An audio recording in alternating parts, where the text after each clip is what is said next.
로마서 9장입니다. 로마서 9장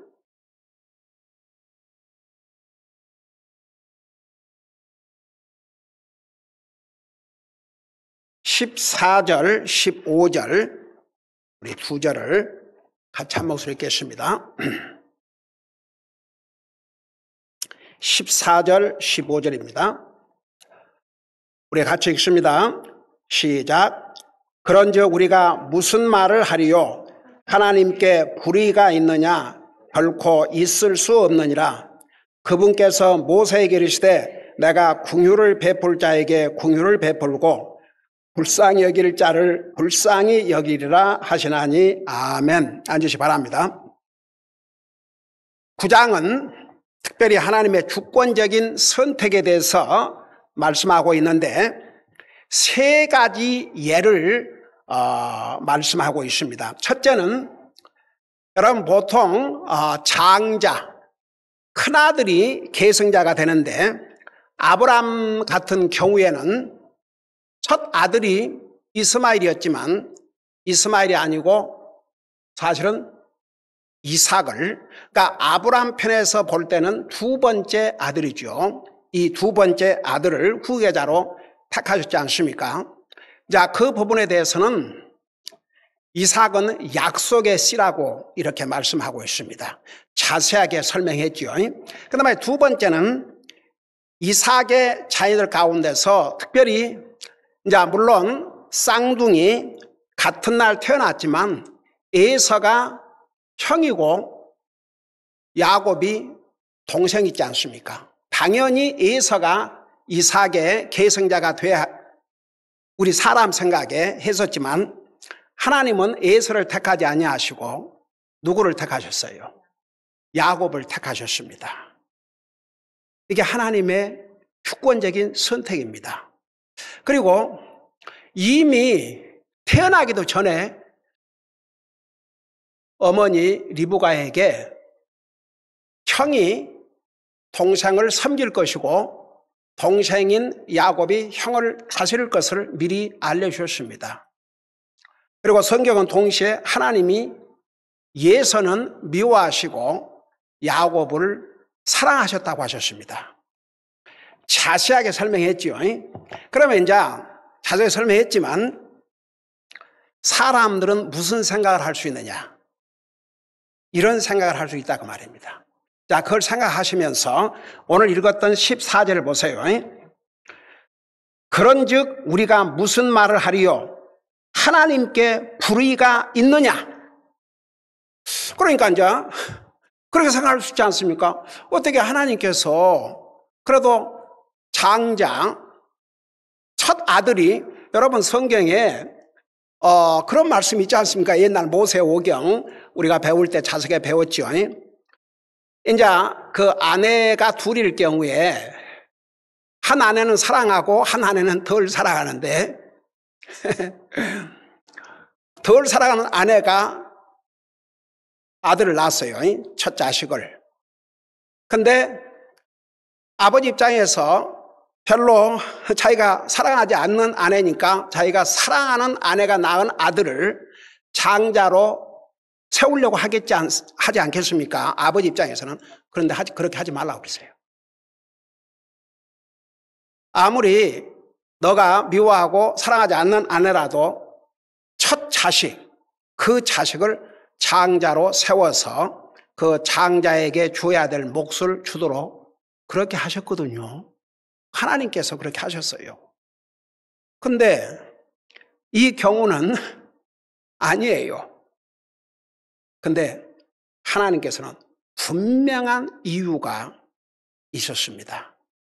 그래서 하나님의 선택에는 오류가 있을 수 없고 하나님의 선택을 주권적인 선택이라고 우리가 할 수 있는 것은 하나님의 선택은 완전하기 때문입니다.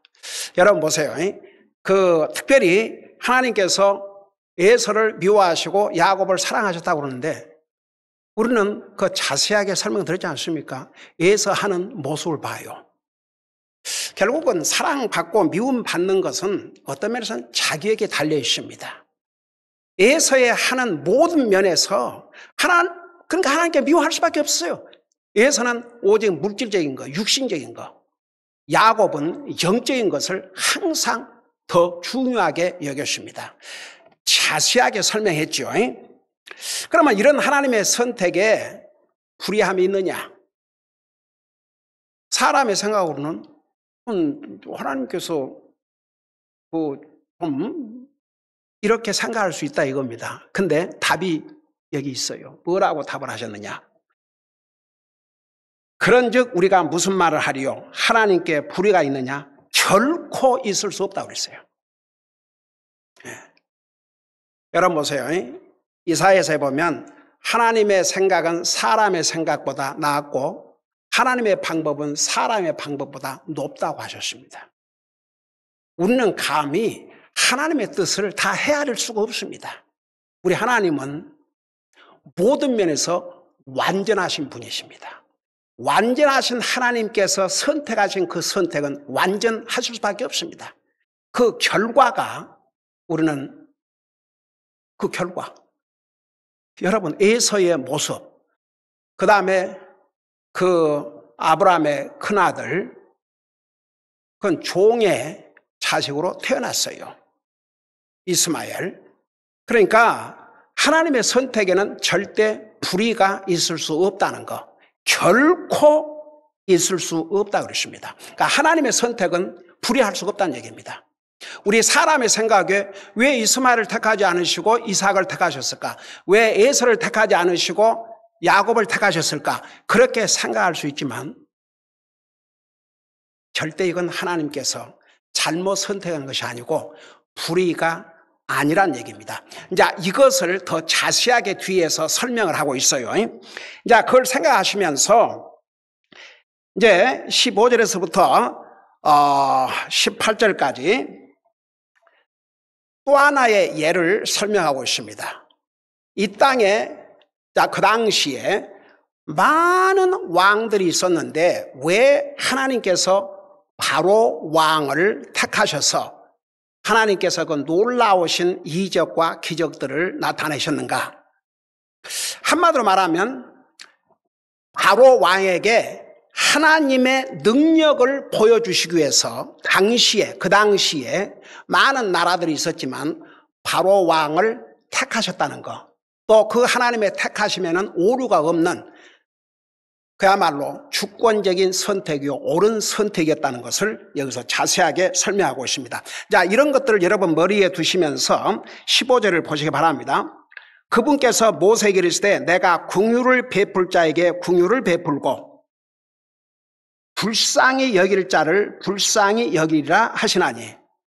자, 이게 하나님의 원리올시다. 하나님 마음이에요. 하나님께 세상 만물을 창조하셨습니다. 하나님은 스스로 계신 분입니다. 피조물인 우리가 그 누구도 하나님 앞에 이유를 따질 수가 없습니다. 다른 길에서 우리가 잘 알고 있는 항상 보는 요한복음 3장 16절, 하나님께서 세상을 이처럼 사랑하사 그러셨어요. 세상에 하나님을 향해서 우리를 좀 사랑해 주세요, 그런 얘기 없습니다. 하나님 스스로 결정하고 선택하셨습니다. 그 선택은 잘못이 아니었습니다. 100% 옳은 선택이요, 바로 우리 주님께서 하나님을 원치 않는 우리 인생들을 사랑하셨기 때문에 구원의 길을 열어주셨고, 그 구원의 길을 열어주셨기 때문에 우리는 하나님의 은혜로 구원을 받게 된 것입니다. 그러니까 하나님이 하시는 모든 일에는 오류가 있을 수 없고, 하나님을 향해서 따지고 어떻게 하나님께서 그렇게 하실 수 있느냐 할 수가 없다는 얘기입니다. 그래서 이제 여기 한 예를 들었어요. 하나님께서 모세를 통해서 말씀을 하셨습니다. 내가 불쌍히 여길 자를 불쌍히 여기고 긍휼을 베풀 자에게 긍휼을 베푼다고. 하나님 마음이에요. 하나님께서 우리 인생을 사랑하셔서 구원의 길을 열어주시고, 하나님께서 우리 인생을 사랑하셔서 한 분밖에 없으신 아들 예수님을 이 세상에 보내신 것처럼 하나님 마음이에요. 근데 보세요. 하나님께서 선택하신 선택하심은 우리에게 결코 해가 될 수가 없습니다. 우리에게 유익이 되지. 100%. 그러니까 하나님께서 긍휼을 베풀 자에게 긍휼을 베푸시고 불쌍히 여길 자에게 불쌍히 여김을 베푸시는데 그거 하나님 마음이에요. 왜 하나님께 저 사람은 불쌍히 여기지 아니하시고 왜 이 사람은 불쌍히 여기시고 왜 하나님께 저 사람에게는 긍휼을 베풀지 아니하시고 왜 이 사람에게는 긍휼을 베푸십니까? 우리 인생이 따질 수 없다는 얘기입니다. 하나님 마음이에요. 그러니까 하나님이세요, 여러분. 하나님은 사람이 아니에요. 그러니까 하나님이시죠. 그러니까 하나님께서 아셔요. 어떤 사람에게 자비를 베푸시고 어떤 사람은 자비를 베풀어 줘봤자 그 가치도 모른다는 거 다 아셔요. 여러분 그 대표적으로 보세요. 가룟 유다 한번 생각해 봐요. 하나님께서 많은 숫자도 아니고 12명의 제자를 세우시는데 그 12 중에 한 사람이 되는 영광을 가졌습니다. 근데 가룟 유다가 어떻게 했어요? 자기의 주를 배신하고 은 30냥에 팔았습니다. 하나님께서 그렇게 하라고 그랬습니까? 아니에요. 본인의 선택이었습니다. 그러면 우리 인류의 조상으로 거슬러 올라가 보자고요. 하나님께서 아담과 이브를 만드시고 어디에서 살게 하셨어요? 에덴 동산을 낙원이라고 그래요. 패러다이스. 일할 필요도 없고 죽을 필요도 없고 병들 필요도 없고 그야말로 완전한 그런 환경. 뭘 바랍니까? 돈 주고 사 먹을 필요도 없고. 여러분 성경 읽어봐요. 창세기 3장. 동산에서 나는 모든 나무에서 나는 열매는 어떻게 먹으라 했어요? 돈 주고 먹으라 했어요? 어떻게 먹으라 했어요? 값없이, 프릴리. 값없이. 그러니까 마음대로 먹으라 했어요. 마음대로. 다만 저 동산 중앙에 있는 선악을 알게 하는 나무에서 나는 열매 저건 먹지 마라. 그건 먹나는 죽는다 그랬어요. 그건 마치 자식에게 돈 1000불을 주면서 999불은 네 마음대로 쓰되 1불만 쓰면 안 된다. 그게 너와 나와의 관계에서 너가 지켜야 될 책임이다. 그거 어려워요? 안 어려워요? 그거 어려워요? 여러분 하나님께서 아담과 이브를 지으신 다음에 그야말로 퍼펙트, 완전한 환경, 부족함이 없는 좋은 환경에서 살게 해주셨어요. 근데 사탄의 미혹을 받고 하나님의 이 명령을 불순종한 것이죠. 결국은 그 불순종이 우리 인류를 죽음으로 몰아넣는. 그러니까 우리 하나님께서 분명히 말씀 미리 해 주셨지 않습니까? 먹는 날은 죽는다. 제가 전도하면서 아니 목사님 왜 그 골치 아프게 하나님께서 선악과를 만드셔갖고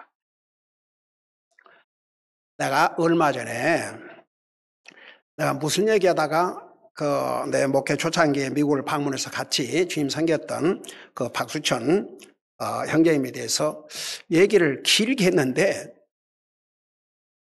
왜 내가 그 얘기를 하게 됐냐 그러면 내가 다시 돌아가서 읽어봤어요. 들어봤어요. 그러더니 제가 그 얘기를 하다 그렇게 됐어요. 그 양반이 이런 얘기를 했어요. 목사님, 믿음으로 성경을 읽지 않을 사람은 성경도 읽으면 안 됩니다. 근데 그 맞는 말이에요. 어떤 면에서는. 믿음으로 성경을 읽지 않는 사람은 어떤 마음으로 읽는 줄 아십니까? 거기서 뭐 허물 찾아내려고. 거기서 무슨 따지고 이럴 것을 찾아내 보려고 그러고 자기가 성경에 지식이 있는 것처럼.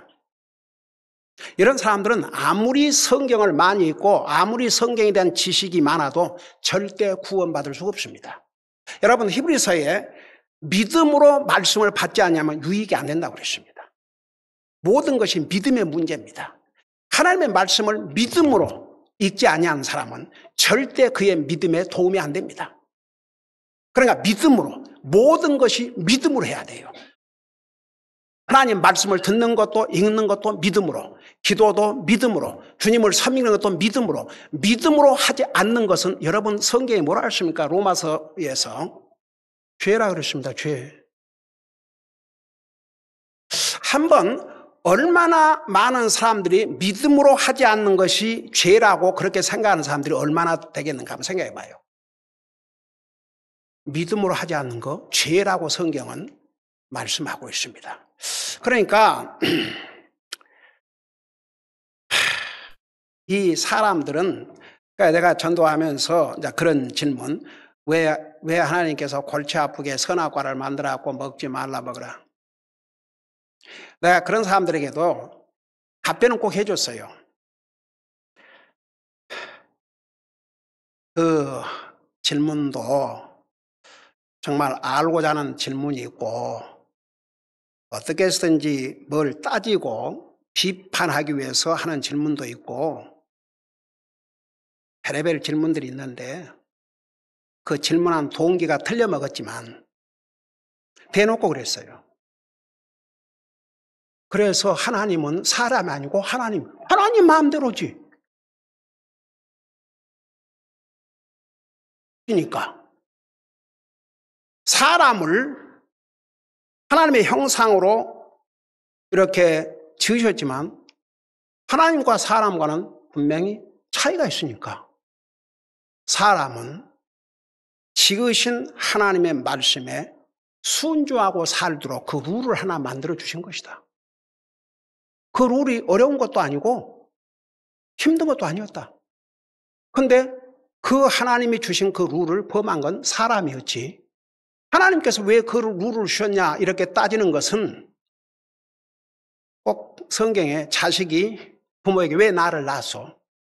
왜 나를 이렇게 낳았어? 그런 아주 고약한 되먹지 못한 그런 자식의 모습과 똑같다고 그랬어요. 저는 한 번도 그런 질문 앞에서 그냥 주저하거나 아주 담대하게 얘기했어요. 그리고 그런 꽃다위 자세를 가지고 성경 읽으려면 차라리 안 읽는 게 낫다. 여러분들이 개인적으로 전도를 많이 안 해본 분들은 제가 하는 얘기가 뭔 얘기인가 그런 생각도 하겠지만 여러분 전도하다 보면 진짜 별의별 인생들을 다 만나봤어요. 그러니까 어떨 때는 이래서 지옥 갈 영혼들도 있구나. 이래서 절대 안 된 사람들도 있구나. 이래서 구원받지 못할 사람들은 구원받지 못하는구나. 어쩌면 이 말씀 이래서 하나님이 긍휼을 베풀 수가 없겠구나. 그러니까 하나님께서 보세요. 그 하나님 마음이에요. 그걸 지금 계속 다음 절에서 설명하고 있어요. 하나님 마음이에요. 하나님께서 긍휼을 베풀 자에게 긍휼을 베푸시고 하나님께 자비를 베풀 자에게 자비를 베푸시고 근데 보세요. 하나님은 미리 아셔요. 이 사람이 내가 베풀어준 은혜와 자비를 받을 수 있는 사람인가 없는 사람인가 다 아셔요. 그러면서 다음 절에서 이렇게 설명하고 있습니다. 다음 절을 보세요.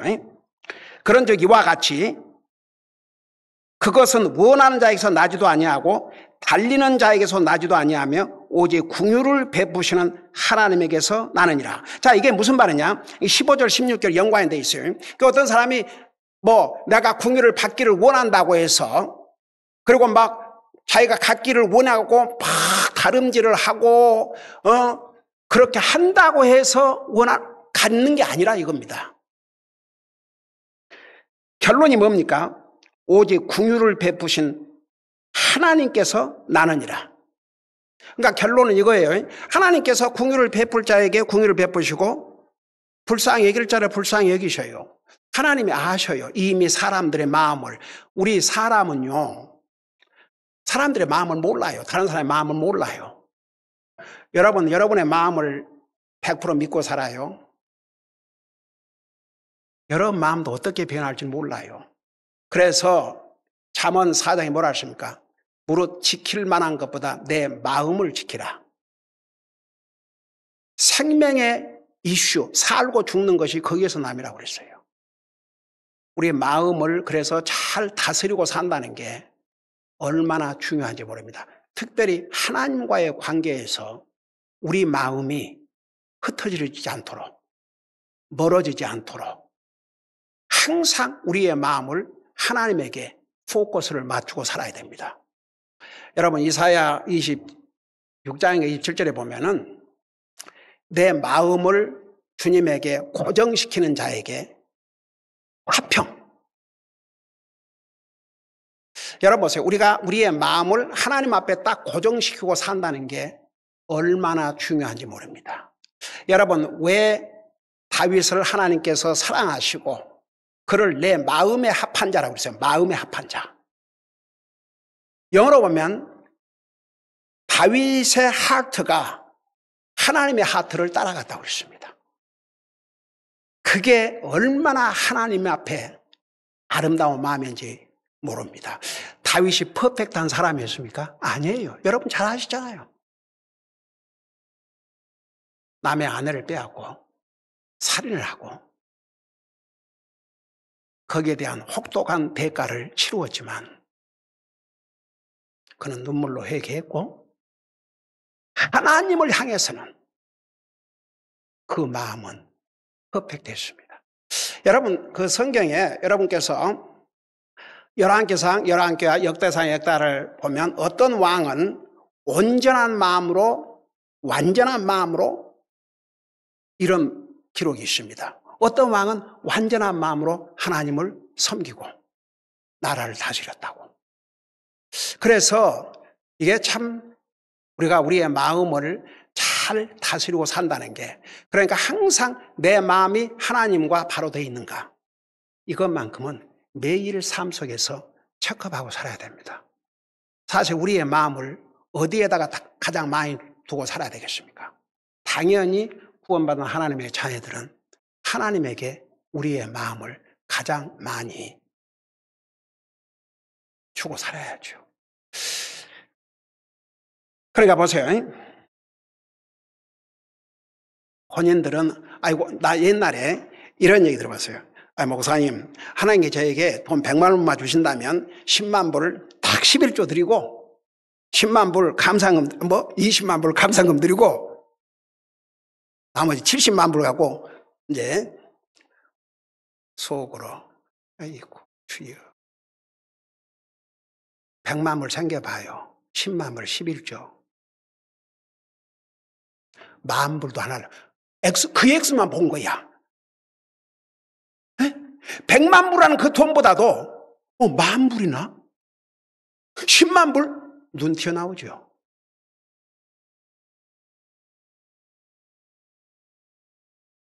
사람들이 그래요.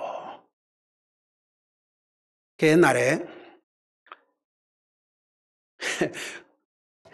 그게 한국 사람들만 그런 게 아닌가 봐요.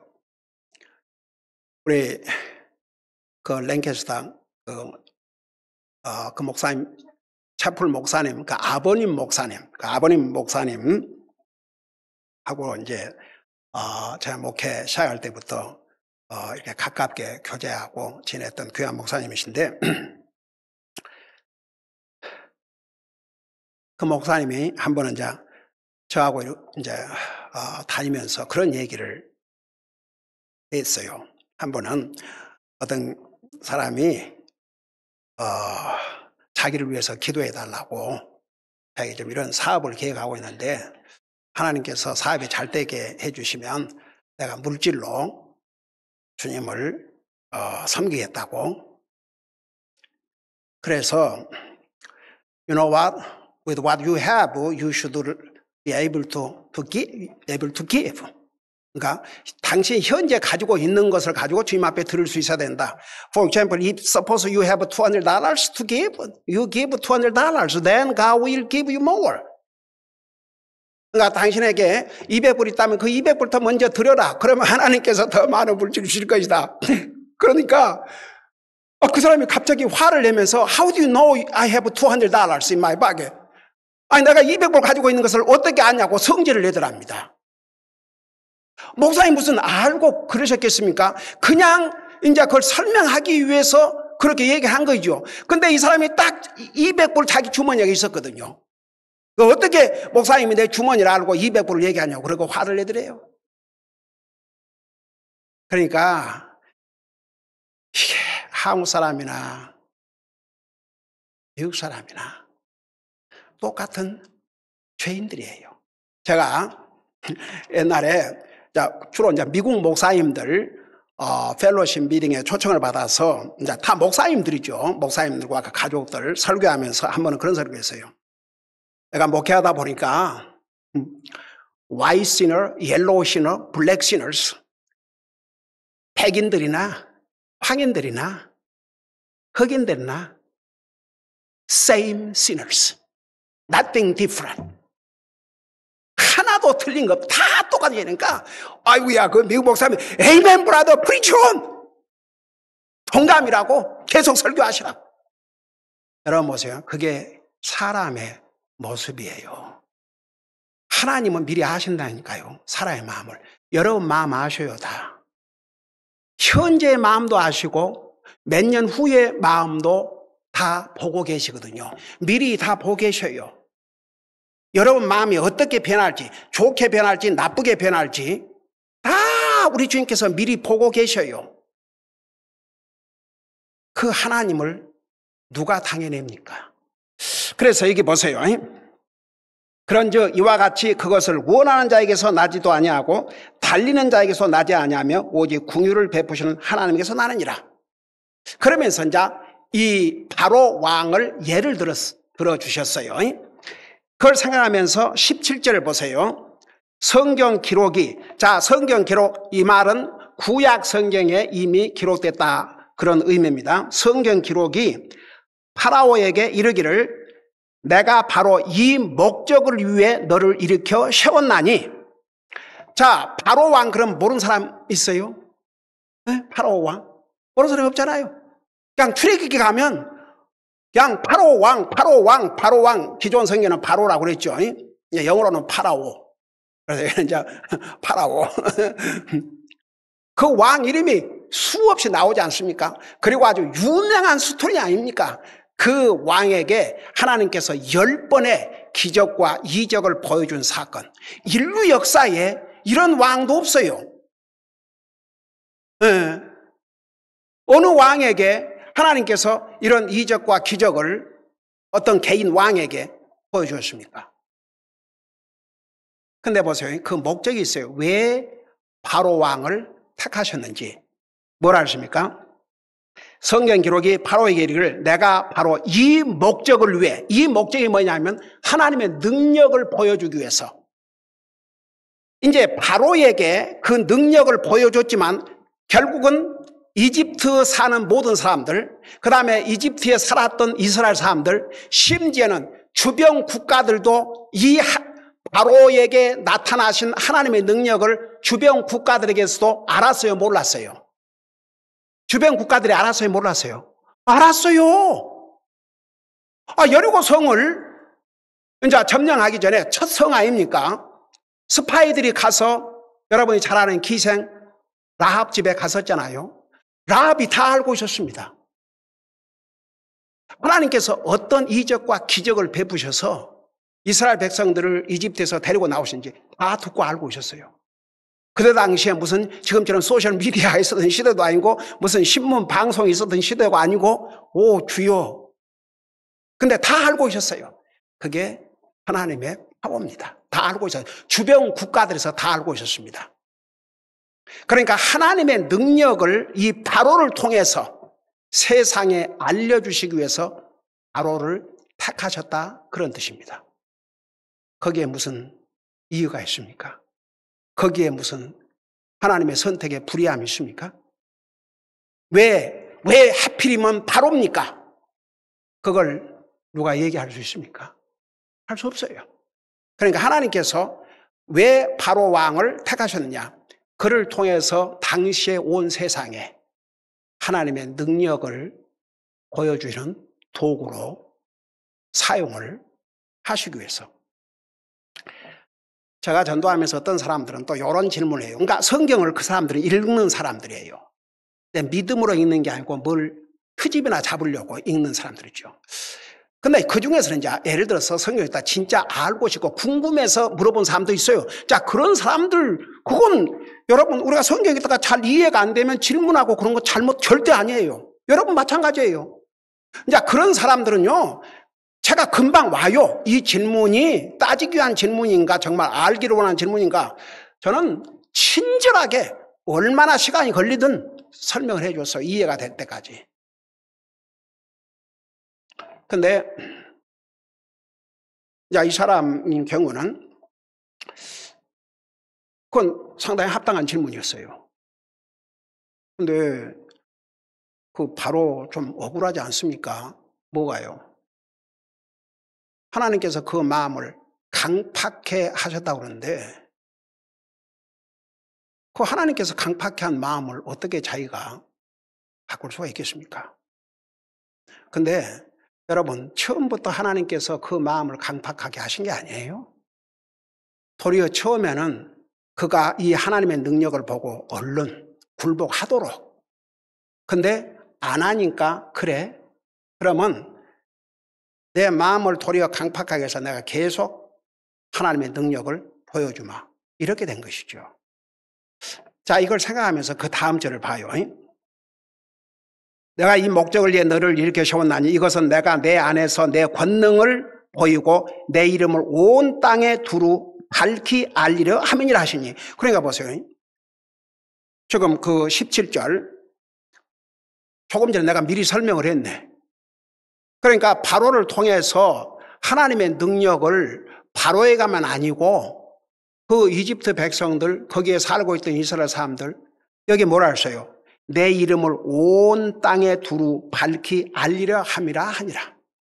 그러니까 그 당시에 땅에 있는 사람들은 결국 다 이 사실을 알게 되십니다.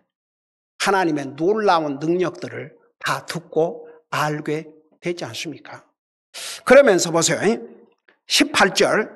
그런즉 그분께서 긍휼을 베풀 자에게 긍휼을 베푸시고 또 강팍하게 할 자를 친히 강팍하게 하시느니라. 여러분 보세요.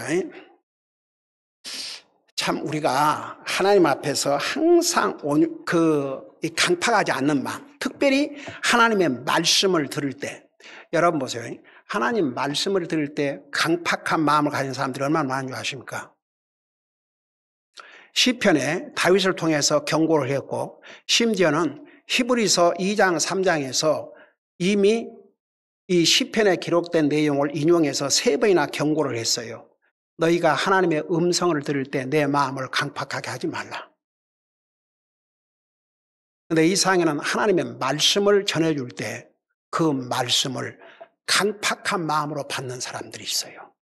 그건 진짜 불쌍한, 그 사람들이 구원받기 어렵습니다. 그런데 하나님께서 그들의 마음을 강팍하게 만드신 게 아니고 그들 마음 자체가 이미 강팍해져 가지고 그걸 안 바꾸는 거예요. 그러니까 하나님께서 그래? 그러니까 바로 같은 경우 그랬어요.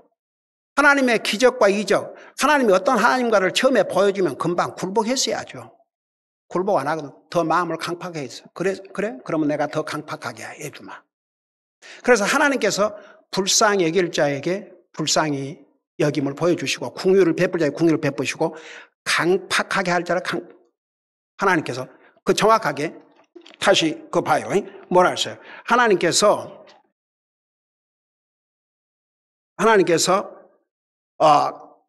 강팍하게 할 자를 친히 강팍하게 하시느니라. 그 영어로 뭐 hardens your heart. 그러니까 여러분 보세요. 여러분이 특별히 하나님의 말씀을 들을 때 여러분의 마음을 잘 조사해야 됩니다. 하나님 말씀을 들을 때에 무조건 믿음으로 받아야 됩니다. 뭐 목사님은 저런 말씀을 하시니까. 저는요 그런 인생들 치고 하나님 말씀으로 자기를 바꾸는 사람 못 봤습니다. 대단히 위험합니다.